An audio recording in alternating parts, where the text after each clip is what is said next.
નમસ્કાર બોડેલીમાં આપનું સ્વાગત છે. હું છું બરકતુલ્લા ખત્રી.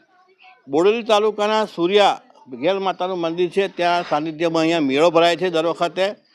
ધૂળેટી હોળી ધૂળેટીનો તે રીતે આ વખતે પણ મેળો યોજાવાનો નથી એ પ્રકારની વાત ફેલાઈ છે. સાથે સરપંચ આપણી સાથે ઊભા છે. સરપંચ, એવી વાત ફેલાઈ છે કે મેળો યોજાવાનો નથી, શું કહેશો? નમસ્કાર સાહેબજી, એ તો આગળની પરંપરા છે અમારે, કેમ કે ગેરિયોટી પરંપરા આવેલી છે, બરાબર છે. મારી બાજુ જોઈને બોલ. આજે બહુ સમય થયો, એટલે બહુ સમયથી પરંપરા ચાલતી આવી છે. ગેરિયોટી વખત પરંપરા ચાલતી આવી છે, એટલે અમારો મેળો 4 તારીખે ચાલુ રાખવામાં આવેલ છે, બરાબર છે. અને બધા ભાઈઓ તથા બહેનોને અમારે નમ્ર વિનંતી છે કે અમર મેળામાં પધારશું. બરાબર છે.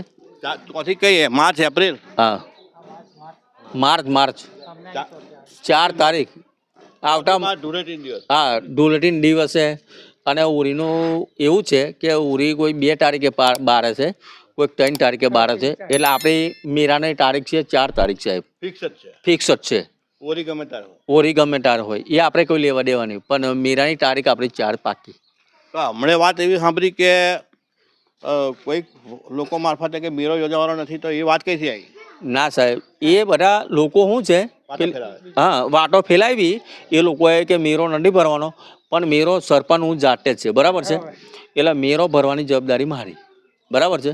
જે દુકાનો વાળા પથારા વાળા તે લોકોને શું કહેશો? એ લોકોને મારે એવું કહેવું છે કે તમે 4 તારીખે આવી જજો, બરાબર છે. તમારે જે બી આયોજન હોય તે કરી દેજો. બહેનો હોય, ભાઈઓ હોય, અને ભાઈઓ હોય, અને કાકા હોય કે દાદા હોય, જે હોય XYZ, ચકડોલ ને ચકેડી બધું તમામ આવશે. એ લોકોને આપણે આયોજન કરવા માટે વિનંતી. સૂર્યા પંચાયતનો સરપંચ તડવી મહેશભાઈ મથુરભાઈ. સરપંચ તો તલાટી હેરાન ના કરતો યાર. અરે તલાટી મેડમ હોય કમ્પ્લીટ છે અમારા તલાટી મેડમ. હેરાન ના કરતા બે હોંભરું છે હેરાન કરે? ના ના ના, કોઈ હેરાન કરતો નહીં. અમારા તલાટી મેડમ તો સારા છે. તાત્કાલિક જેસીબી મોકલું બધું. અમારા તલાટી મેડમ જેવા તો મેડમ નથી, બરાબર છે. હું કે બીજા કોઈ કહેવા માંગે ભાઈ? સારું. જો આ બધા ઉભેલા છે, તમે ઉપર જોઈ લો કે સૂર્યા પંચાયત હેઠળનું ગેલ માતાનું મંદિર છે. એના સાનિધ્યમાં મેળો કાયમ દર વર્ષે પરંપરાગત રીતે યોજાય છે. અને હોળી ધૂળેટીની જે રંગત છે અહીંયા જામતી હોય છે. અને આપણે અહીંયા આવ્યા તો અહીં લોકોએ અમને એવું કીધું કે પહેલાં વાત એવી ફેલાઈ છે સમગ્ર વિસ્તારમાં. દુકાનદારો પણ સવાલો કરે છે કે આ વખત નથી યોજાવાનો. એના કોઈ કારણો નથી, પણ વાત ફેલાય છે ત્યારે વાયોને નળિયું ખસ્યું એ જોઈને કૂતરું ભસ્યું. અને આવી વાત ફેલાતી હોય ત્યારે સ્વાભાવિક છે એનું મૂળ શોધવાનું પણ અઘરું પડતું હોય. એટલે સરપંચ પણ મને કીધું કે આ રીતે અમારે અફવા ફેલાય છે ને તમે આવો, અમારે વાતનું ખંડન પણ કરવું છે અને લોકોને જાણકારી મળે કે 4મી માર્ચ હોળી 3જી માર્ચે છે. પણ 3જી માર્ચે હોય કે ગમે ત્યારે હોય, પણ આપણે 4મી માર્ચના રોજ અહીંયા મેળો યોજાશે સૂર્યાનો.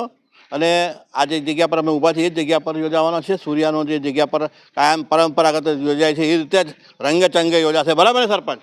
બરાબર છે. અને ગેલ માતાનું મંદિર છે, અને લોકો શું છે દર્શન બી કરે છે. અને એમની બી પરંપરા શું છે કે લોકોનું જે કામ બી થાય છે ગેલ માતાના મંદિરથી, કે જે બી માણસો આવે એ દુઃખી નહીં જતા. એ સારું આયોજન. આ ભાઈ આવ્યા છે, શું કહેતો ભાઈ? એમ મેળો યોજવાનો છે? હા, જે જાણો છે. શું નામ તમારું? રણજીતભાઈ. આ બિચારા અમને જોયા તો ખુરશી લઈને છોકરાઓ એમના છે તે લઈને આવ્યા, એટલે આપણે એમને પણ વિડીયો બનાવ્યો અને એમને પણ સારું લાગે. કેવલા ભાઈ 4મી માર્ચ છે ને? ઓકે, બરાબર. હાથ ઊંચો કરો બધા. ઓકે, આ ગ્રામજનો છે એમની સરપંચના સમર્થનમાં, અને કહે છે 4મી માર્ચે મેળો અહીંયા યોજાશે. અને પરંપરાગત રીતે જે રીતે યોજાય છે એને કયો મેળો કે ચૂલો મેળો ને? ચૂલો મેળો કહે છે. ચૂલો મેળો અને જે રીતે યોજાય છે એ રીતે યોજાશે. અને તમામ લોકો આજુબાજુના આવતા હોય છે એ લોકોને પણ એમને આહવાન. Thank you.